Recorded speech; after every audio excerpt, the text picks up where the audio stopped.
예, 수고하셨습니다. 다음 이재정 의원님 질의해 주시기 바랍니다.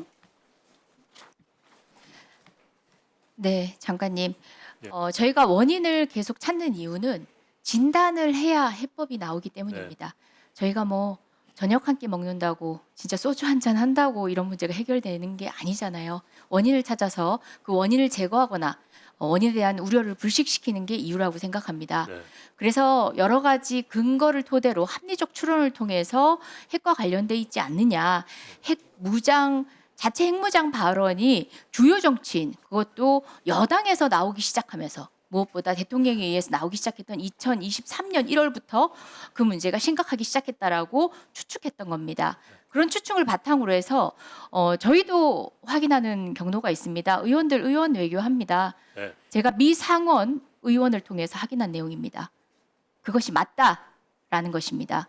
2023년 1월에 대한민국 수장인 국가 원수인 윤석열 대통령으로부터 나온 발언, 그 이후에 워싱턴 선언의 뜬금없이 NPT 체제 하에서의 의무를 다시금 되새김질하는 발언이 나옵니다. 문구가 나옵니다. 그게 바로 일종의 경고성이었다라는 학자들의 분석이 다르지 않다라는 이야기를 들었고요. 무엇보다 2023년 6월부터 핵무장과 관련된 국내 정치인, 여당 정치인의 발언 하나하나, 그다음에 동태까지도 리스트업이 돼서 미 정부에 그것도 안보실에 보고가 됐다고 합니다.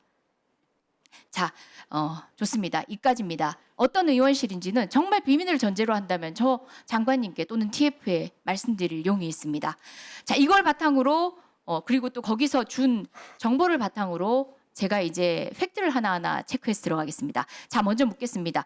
국방수권법이라고 장관님 아십니까? 네. 네, 어떤 법이죠? 매년 그 세출 예산 법안이 국방 세출 예산에 관한 법안으로 알고 있습니다. 네, 세출 예산뿐만 아니라 팔로시, 그러니까 정책도 들어가고 예. 심지어 법안을 어멘드도 하는, 그러니까 개정도 하는 그런 것들입니다. 그래서 미국의 대외 군사 전략의 틀을 제공하고 한일 등 동맹국에 대한 뭐 방위 정책이라든지 주한미군 문제, 대북 확장 억제 전략 이런 것들 다 들어가는 군사적 전략의 총체이기 때문에 이 부분에 있어가지고 대한민국 정부는 누구보다 예민하고 또 그것들이 하원 통과되고 그리고 또 상하원 조정위원회 통과되고 최종적으로 보통 12월께 통과되죠. 네. 예, 그렇게 통과되는 그때까지도 그 내용을 신경 써야 됩니다.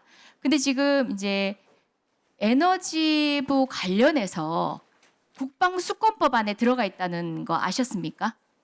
보고받았습니다. 보고받았죠. 네. 이게 처음이랍니다. 민간국가 관련 개정 법안이 국방수권법 통과되고 며칠 뒤에 통과됩니다. 이 모든 법률의 시행 시기가 바로 4월 15일입니다. 자, 민간국가 리스트가 시행하는 시기가 4월 15일이죠. 괴를 같이 합니다.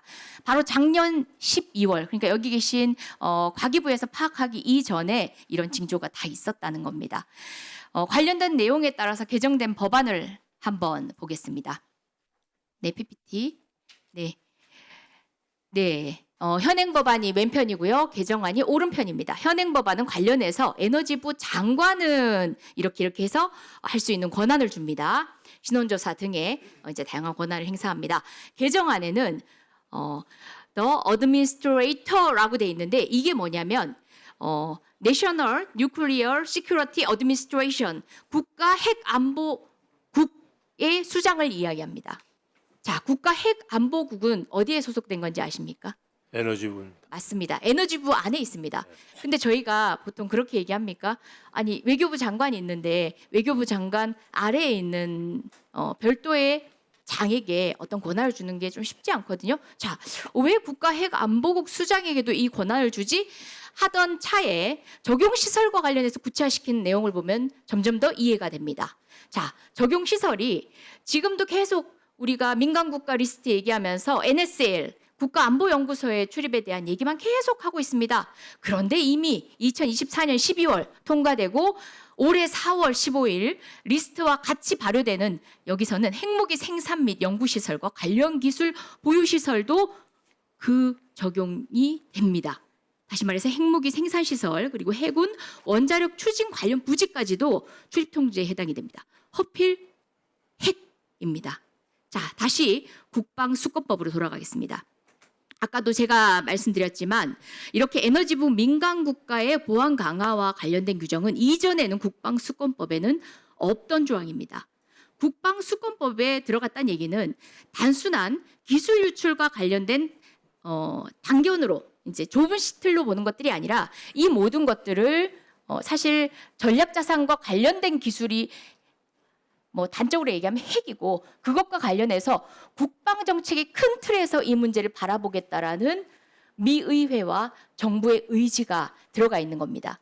어떻게 생각하십니까? 민간 국가 리스트 자체가 국가 안보를 목적이 제일 큰 대전제이기 때문에 전 뭐 자연스러운 거라고 생각합니다. 네. 뭐 특별하게 비단 에너지부의 리스트가 아니라는 데 핵심이 있습니다. 이 관련 규정들을 보면요. 이것과 정보를 공유하는 부처가 어디냐면요. DOD, 국방부죠. 그다음에 CPS, 대통령 직속으로 들어가가지고 재무부가 주도하고 국방부, 국토교통부, 상무부, 국무부, 에너지부, 법무부 다 들어가가지고 사실 전략자산에 대한 투자까지도 심사합니다. 그리고 BIS, 상무부 소속 기관으로 수출 통제와 관련해서 합니다. 여기와 정부가 교류된다는 겁니다. 민간 국가 리스트 분명히 지정권자가 다르긴 하지만 국방부에도 있습니다. 그 민간 국가 리스트는 서로가 정보를 공유하고 사실상 이 리스트가 저쪽에 참조된다는 게 통상의 견해입니다. 다시 이야기해서 에너지부의 리스트에 그치는 것들이 아니라 어떻게 보면 윤석열 대통령의 직무가 정지되지 않았다면 자체 핵무장을 주구장창 주장해야 되는 국가 원수가 있는 대한민국은 그 어떤 방식의 제재를 또 당했을지 모른다는 겁니다. 그렇게 되고 나면 어떻게 되는 줄 알아요? 관련된 조항을 봤더니 동맹국가의 민간국가 리스트를 통보한답니다.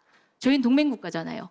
우리한테. 그럼 우리의 우리는 통보의 대상이기도 하고 뭐 통보되는 대상이기도 합니다. 그건 잘못 알고 계신 거예요. 홍보 절차는 없는 것으로 미국이 확인을 했습니다. 네, 관련해서 제가 분명히 설명드렸습니다. 제 발언을 서로가 교체해서 정보를 교환하고 참조하는 리스트라고 말씀드렸습니다. DOD의 리스트입니다. DOD 리스트가 있다는 얘기입니다. 그런 부분에 대해서 DOD의 한정이 된다, 에너지부의 한정이 된다라고 하는 것은 너무나 안이한 대처이고 이 문제를 해결하는 데 있어서 방책을 찾을 수 없는 무책임한 태도라는 지적입니다. 에너지부에 한정됐다고 생각 안 하고 있고요. 미국의 핵 외교부에 발표된 그러니까 이 건이 리스트를 보면 이거 굉장히 단순한 거야. 곧 해결할 거야. 장관 대 장관이 마주만 앉으면 해결할 것 같이 가볍게 느껴집니다. 그런 문제가 아니라는 겁니다. 국방수권법에 들어가 있습니다. 올 한해 미국의 국방의 틀, 전략자산 배치 틀, 주한미군 등등 모든 국가 관련된 그 틀 안에 바로 이 민간국가 리스트와 관련된 확대 개정안이 들어가 있습니다. 그렇게 봐요. 근데 뭐 또 한 가지 말씀드리고 싶은 건 지난 1월에는 그 원자력 에너지 분야에서 한미 양국이 전략적인 협력을 하기로 하고 MOU도 체결하고 또 상업적인 합의도 이루어진 아주 건설적이고 전략적인 협력이 이루어졌던 시기이기 때문에 그것과 이것이 연결돼서 이런 규정으로 반대로 나갔다는 건 납득하기 어려운 상황입니다. 그래서 아까 말씀드린 꼭 그 국방수권법의 규정이 한국을 타겟해서 들어간 거라고 말씀드릴 그 근거도 없다고 생각이 되고요. 글쎄 뭐 우연의 일치도 있겠지만 네. 하여간 무겁게 보고 있습니다. 가볍게 보고 있지 않습니다. 예. 네.